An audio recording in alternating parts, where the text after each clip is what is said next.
Here's everything you need to change the thermostat on a 2014 Ford E-250.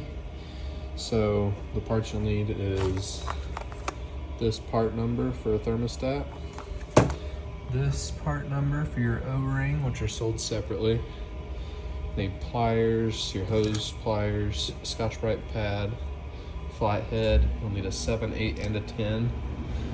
And then I'm going to use an impact.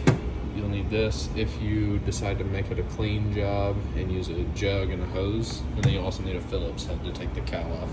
First, you want to remove this piece, which will have plastic Phillips like clips here, here, here, and here. You'll pop that out. Pop this, the vent for your air filter. Then you'll pop your air filter off.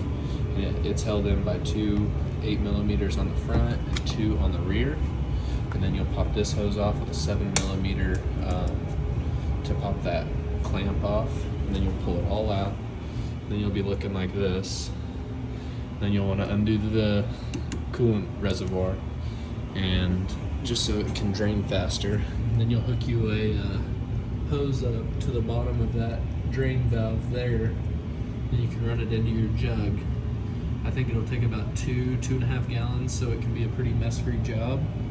So this one's about full, and we're going to switch it out with another gallon jug. A little help, we got it off. As you can see here, it's pretty rusted up in there. So we're going to try to just pop this straight out. And see how that one's fully compressed. I mean, this one's probably never been replaced. So that's what we got a new one for. So while we've got that apart, we're going to clean this up with just the Scotch-Brite pad around the edge there to make sure we have a good seal. And then wipe it up with some brake clean. Put our new seal on the thermostat housing here. Or I actually think it sits down on this lip here. So we'll set it down there after we clean this up. Then we'll put it back in there, and I'll show you how to use one of these. That's looking like with the new one in and the new O-ring. So we will stick this back down in here.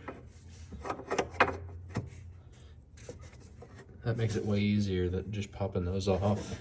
You know, instead of worrying about taking this hose off, because these are usually seized up pretty good around these housings like that. So that just makes it a lot easier. We're gonna go ahead and take the Scotch-Brite to these. Just kind of clean them up some too. Let's put the air filter back in, tighten everything down. So it'll go this piece, this piece, this piece, this piece. We'll get everything tightened up, and then I'll come back.